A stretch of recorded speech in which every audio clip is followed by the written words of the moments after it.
ಅದು ಒಂದೇ ನಿಮಿಷ. ನನಗೂ ಕೂಡ ಅವರು ಬಂದು ಭೇಟಿ ಮಾಡಿದ್ರು, ಇಲ್ಲೂ ಕೂಡ ಕಳಿಸಿದ್ರು.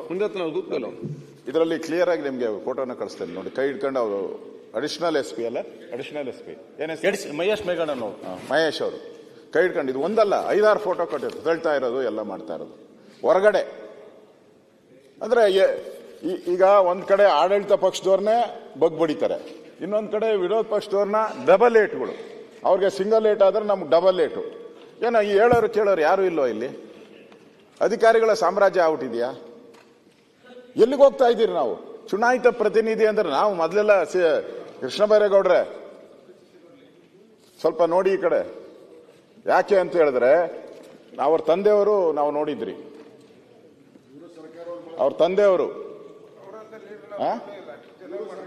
ಅವ್ರ ತಂದೆಯವರು ವಾಕಿಂಗ್ ಸ್ಟ್ರೀಟ್ ಹಿಡ್ಕೊಂತ ಇದ್ರು.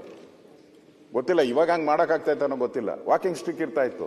ಯಾರ್ಯಾರು ಈ ತರ ಲಂಚ ತಗೊಳೋರು, ಈ ತರ ಎಲ್ಲ ಕೆಲಸ ಮಾಡೋದಕ್ಕೆ ಧಮ್ಕಿ ಹಾಕೋರ್ನೆಲ್ಲ IBನಲ್ಲಿ ನಿಜ ನಡೆದಿರೋ ಘಟನೆ ಹೇಳ್ತಾರೆ. IBನಲ್ಲಿ ರೂಮ್ ಬಾಕ್ಲು ಹಾಕೊಂಡು ಸರಿಯಾಗಿ ರಿಪೇರಿ ಮಾಡ್ತಾ ಇದ್ರು.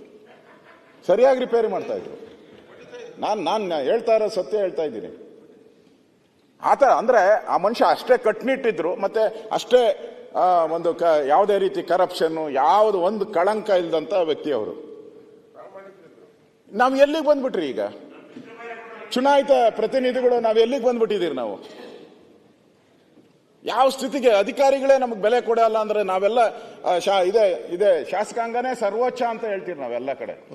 ಪಾರ್ಲಿಮೆಂಟ್ ಸರ್ವೋಚ್ಚಾರ, ತಾವು ಸರ್ವೋಚ್ಚ ಅಂತ ಹೇಳ್ತೀರಿ ನಾವು. ಏನೇ ಇರ್ಬೋದು, ನಮಗೂ ನಿಮ್ಗೂ ಡಿಫರೆನ್ಸಸ್ ಏನೇ ಇರ್ಬೋದು, ಐಡಿಯಾಲಜಿ ಡಿಫರೆನ್ಸ್ ಇರ್ಬೋದು, ಆದ್ರೆ ನೀವು ಆ ಸ್ಥಾನದಲ್ಲಿ ಕೂತ್ಕೊಂಡಾಗ ನಾವು ಗೌರವ ಕೊಡ್ಬೇಕು. ನಾಳೆ ನಮಗ್ ಗೌರವ ಕೊಟ್ಟಿಲ್ಲ ಅಂದ್ರೆ ನಾಳೆ ನಿಮಗೂ ಗೌರವ ಕೊಡಲ್ಲ ಇವರೆಲ್ಲ. ಇವ್ರು ಯಥೇಚ್ಛ ಏನ್ ತಿಳ್ಕೊಂಡ್ಬಿಟ್ಟಿದ್ದಾರೆ. PSC ಅಂದ್ರೆ ಅಥಾರಿಟಿ, ಅದು ಇಡೀ ಸರ್ಕಾರನ ಪ್ರಶ್ನೆ ಮಾಡುವಂತ ಒಂದು ಸಮಿತಿ. ಅದು ಇಡೀ ಸರ್ಕಾರದ ಮೇಲೆ ಕೇಸ್ ಹಾಕ್ಬೋದು. ಅದು ನಾನು ಅಲ್ಲಿ PSC ಚೇರ್ಮನ್ ಆಗಿದ್ದೆ. ಸರಿಯಾಗಿ ಹೋಗ್ಬಿಟ್ರೆ PSCಯಲ್ಲಿ ಏನ್ ಬೇಕಾದ್ರೂ ನಾವು ಸರ್ಕಾರದ ಮೇಲೆ ಕ್ರಮ ತೆಗೆದ್ವು.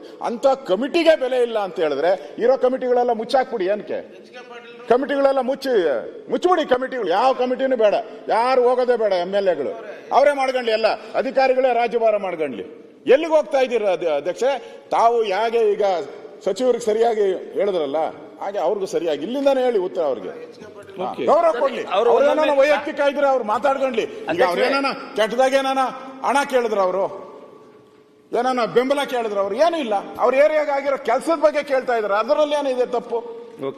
ಅಷ್ಟು ಹಕ್ಕಿಲ್ಲ ಅಂದ್ರೆ ನಮಗೆ ಈ ಸದನಕ್ಕೆ ಯಾಕೆ ಬರ್ಬೇಕು? ನಾವು ಕಮಿಟಿಗಳಿಗೆ ಯಾಕೆ ಹೋಗ್ಬೇಕು?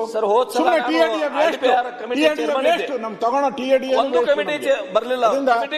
ಕ್ರಮ ಈಗ ಮತ್ತಿ ಮಾಡೋದು ಅಡಿಷನಲ್ SP ಅವ್ರ ಮೇಲೂ ಕ್ರಮ ಆಗ್ಬೇಕು ಅಂತ ನಾನು ಆಗ್ರಹ ಮಾಡ್ತೀನಿ.